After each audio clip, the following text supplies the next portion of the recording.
In today's fast-changing world, resilience is not just a buzzword, it's a necessity. Today we're going to explore how first aid training can be the cornerstone of building a resilient workforce. The first aid training isn't just about injuries, it's about preparing the team to respond effectively in times of disaster. Let's delve into how this training can be a game changer for your organization. And here are the key points to consider. Immediate response to injuries and during disasters, minimize severity and complications through prompt care, enhanced disaster preparedness and safety measures, boosted employee morale and confidence during crisis, a more resilient and well-prepared workforce. A resilient workforce with first aid training is not just an aspiration, it's a commitment to the well-being and readiness of your team. It's about knowing that your team is capable of staying strong and effective in the face of adversity.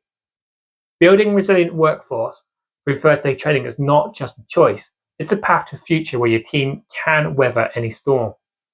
And because in your workplace, resilience is the foundation of success.